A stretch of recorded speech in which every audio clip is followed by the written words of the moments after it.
Have you ever felt time slip through your fingers as Alzheimer's disease quietly steals the person you love most? One winter morning, I raced across town, my mother's dance instructor on the line, only to find her behind the wheel, lost on the wrong side of the highway. In that heart-stopping moment, I understood that Alzheimer's isn't just about forgetting names or dates. It's about rewriting every memory we hold dear, and the only way to fight back is with the fierce, unyielding power of love. One early winter morning, my phone kept ringing my mother's dance instructor, calling anxiously. I answered with my heart in my throat, the image of Mom gliding across the dance floor, suddenly fading from my mind. I am her daughter and also a researcher specializing in Alzheimer's disease. And at that moment, I was standing in my mother's sunlit living room in Fort Lauderdale, Florida. Mom had just turned 68, and her peace seemed to shatter the instant her teacher told me Mom was driving the wrong way on the highway despite the danger. From that moment on, I felt the power of thought. My mind raced. I had to get to her immediately. I had to know what was happening. Clarity flashed like lightning, urging me to pack and leave in an instant. On the drive over, I pictured the scene, the calm blue ocean cars rushing past the sound of the waves, and Mom, a strong woman suddenly confused in the traffic swirl. Hope kindled when I stepped inside. Mom would never give up, never fade away. Years of studying Alzheimer's had taught me that even if memories dim, love and willpower still burn like an unextinguished flame. I found her standing silently before a drawer full of papers, her eyes distant, and in that moment, I grasped the importance of purpose, being by her side, rebuilding each fragment of memory, each small habit. Like a dancer needing discipline, I reminded myself to be patient with every step ahead. It wasn't just research rigor. It was the discipline of the heart, welcoming this harsh reality every day. I guided Mom back into the living room where the landscape painting of our hometown hung at a tilt and gently spoke of her past dance lessons. That single reminder of the past awakened a spark in her eyes for a fleeting instant. Gratitude welled up when I saw Mom's faint smile. I felt grateful for every memory that remained those precious moments, no matter how brief. I thought of my research days, facing hundreds of families in despair, and realized each success story carried a profound lesson. Life doesn't let us choose our circumstances, but it gives us the chance to choose our response. Walking through the garden, the scent of frangipani on the breeze, I told Mom about new findings, gentle morning exercise, learning a new skill, even if only basic drawing, and keeping the mind active. She nodded slightly, as if recalling something. I believe that sometimes the smallest actions create the greatest turning points. I took Mom's hand, feeling the warmth of her wrinkled but still strong skin. In that moment, I saw the power of adaptation.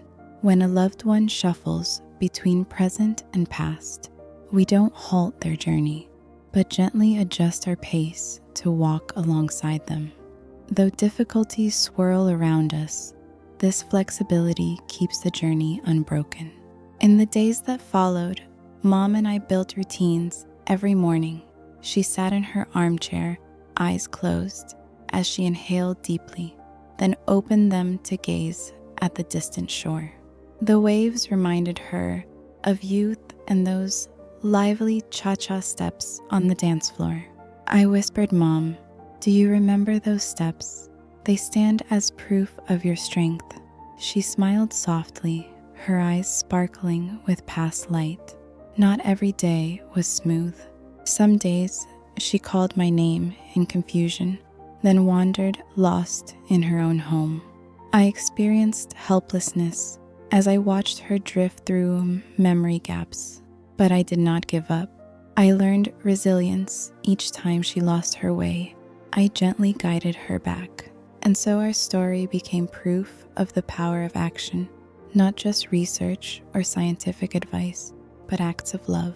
When I roused Mom with the gentle strains of Bavarian French, she offered a faint smile, murmuring foreign yet sweet words, as if reviving a vanished memory.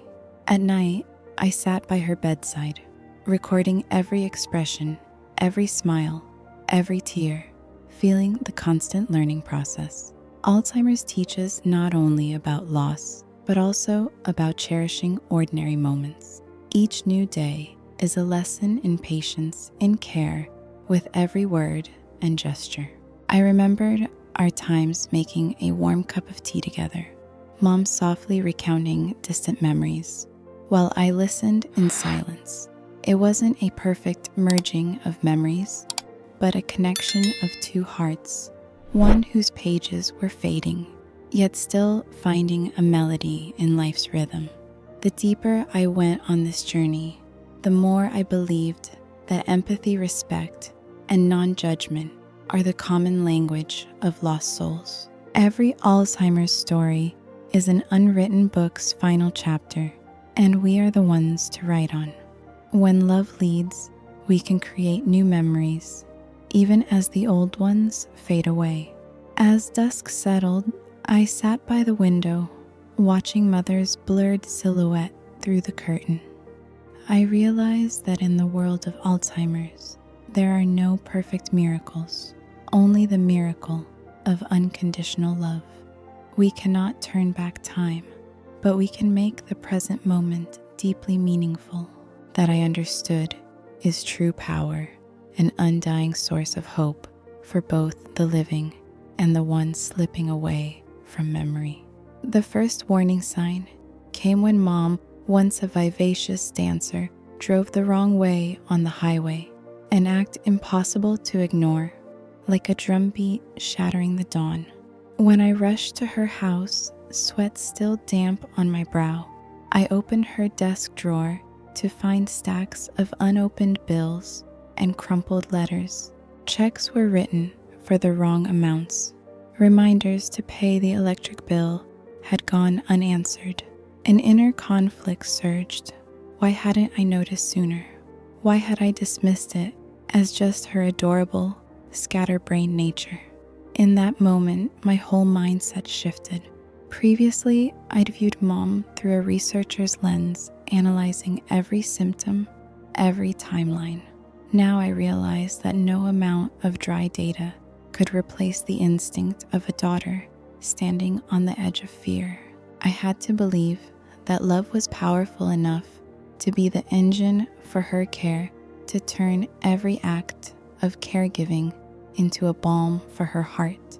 That conviction didn't arrive in an instant, but was forged through sleepless nights. And every time I watched Mom fumble for her keys, I came to see that even a fleeting smile or a pleading look held infinite value. Clarity emerged when I chose not to run away. Fear was not my enemy, but a guiding torch urging me to walk alongside Alzheimer's rather than flee. My vision gradually took shape, a path with no return ticket to the past, but one that could lead Mom to moments of peace in the present. I dreamed that she could still savor the scent of afternoon tea or hear the lively cha-cha tunes of her youth, no matter how many memories lay buried in her mind. And my purpose became clear, not only as a researcher, but as the keeper of her memories, the bridge between Mom's past and her now. Discipline became my companion each morning.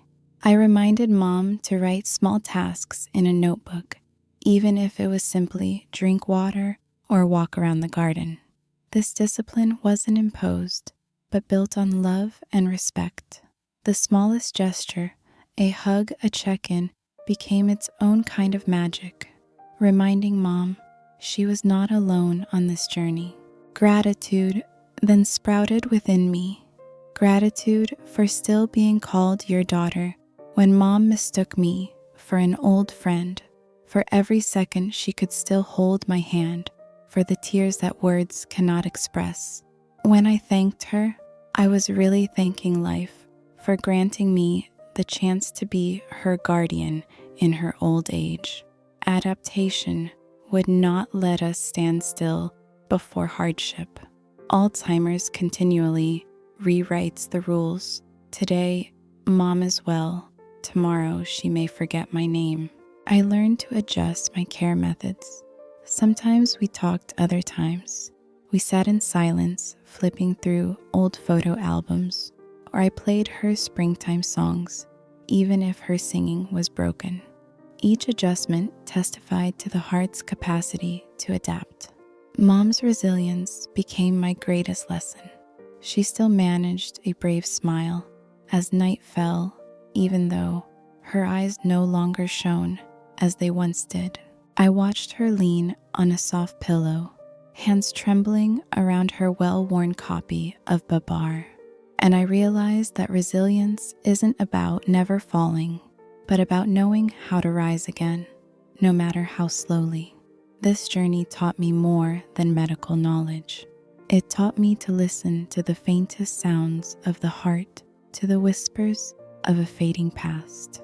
I learned that genuine presence matters more than any advice, that a warm handhold can comfort a memory slipping away. All these elements, mindset, faith, clarity, vision, purpose, discipline, action, gratitude, adaptation, resilience, and learning, wove together into a single, steady heartbeat through our story.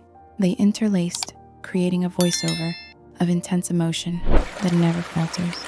And when the dawn finally broke, I saw Mom sitting by the window again, her eyes gently closed, a slight smile playing across her lips as if a memory had drifted back. I understood that this journey has no fixed endpoint, but the rocky, emotional path itself has given me boundless strength, the strength of unconditional love, of unshakable faith, and of undying hope.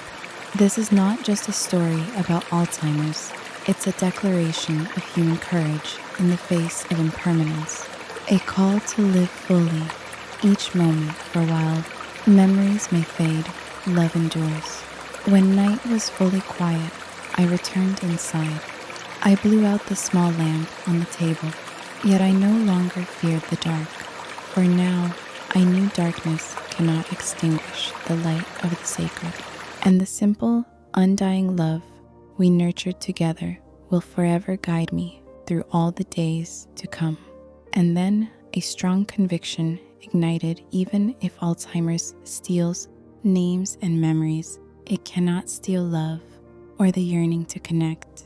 I believe that as long as I stay steadfast by my mother's side, our bond will serve as a guiding light, illuminating the shattered fragments of her memory so she can still feel the warmth of family, even when she sometimes no longer recognizes my face. Amid the chaos, clarity struck like a spotlight. What matters is not counting how much she has forgotten, but cherishing every moment she still listens to my voice. I set a single goal: to create safety and joy right here in the present, so my mother can feel peace even without recalling all her old memories. My vision sharpened day by day. I pictured Mom smiling by the window, overlooking the garden, her eyes lighting up at the cha-cha tunes of her youth. I scripted our afternoons together, pouring tea, playing her favorite music, and leafing through our family album, rekindling the precious memories she still holds. This became my new purpose. More than a daughter, I am the keeper of my mother's memories. I disciplined myself each morning to note every small change in her misnaming, in a fleeting smile in the dim light. That discipline wasn't a burden, but a heartfelt commitment.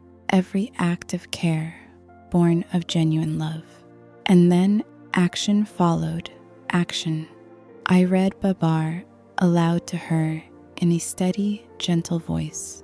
I helped her into that old cardigan, her hands trembling as her eyes warmed. I guided her into the garden, one slow step at a time, the breeze softly stirring her hair, such a small gesture, yet enough to synchronize our hearts. Gratitude welled up as I remembered Mom's healthier days when that sweater still smelled of her. I was grateful that even as memories fade, our bond remains strong.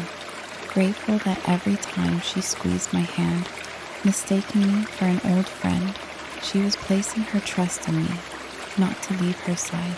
On this path, I learned adaptability. Today, she remembers. Tomorrow, she forgets. I shift plans accordingly, swapping journal prompts for gardening chores, or simply sitting in silence beside her to make her feel secure. Adapting isn't giving up, but moving at the pace of the one you love. My own resilience followed every breath. Some nights I wept quietly, but at dawn, I smiled again, knowing my duty is to bring light even when storms rage. Resilience isn't never falling. It is rising each time we stumble steadfast in our chosen path. Each passing day, I kept learning from support groups, from other families, from the remaining glimmers in Mom's smile. I discovered humane methods, small stories brimming with power that helped Mom and me find our own rhythm between loss and presence. And when the pale dawn broke across the violet sky, I sat beside Mom, seeing in her eyes a faint but determined spark. I took her hand, tracing each vein, each wrinkle, each line telling a story, a journey lived. In that moment, I understood that love does not require complete memory. It only needs a brave heart, willing to embrace every aspect of the person before us. And it is that love that will burn as an undying torch, sustaining us both, so that, even as Alzheimer's blurs the pages of memory, the flame of hope and strength continues to guide us through the darkness toward a new dawn. When I felt tension rising with each breath, I learned to take a step back, not to correct her, not to scold her when she called me by the wrong name, but simply to place my hand on her arm and help her find that old sweater. My thinking shifted from judgment to understanding.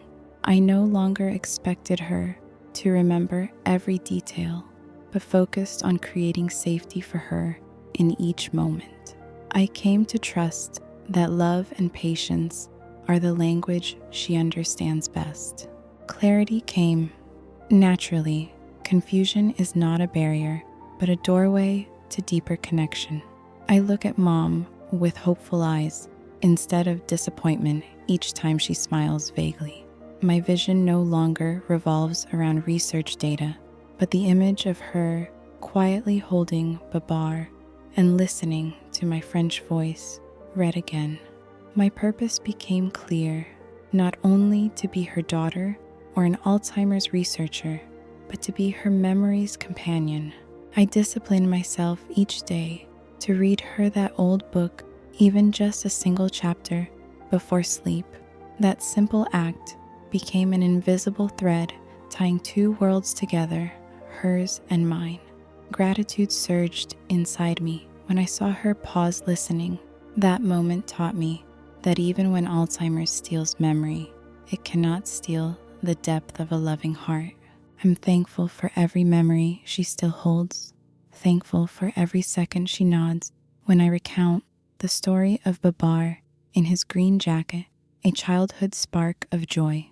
Adaptation became instinct. When she wants to hear the same story for the 10th time, I smile gently and gladly tell it again. Each retelling is a chance to learn more about Mom's heart, how she finds comfort in the smallest details I once overlooked. My own resilience was tested, as her memory slipped away. Yet it was then I realized my own strength. Night after night, reading to her every day, guiding her through Alzheimer's confining rooms. I did not break. I stayed the course, breathing alongside her, matching her heart's rhythm. Finally, as dawn's light spilled through the thin curtains, I stood at Mom's bedside, looking once more at that old sweater draped over her shoulders. In that instant, a profound lesson crystallized. In Alzheimer's world, love and patience are the only language that connects.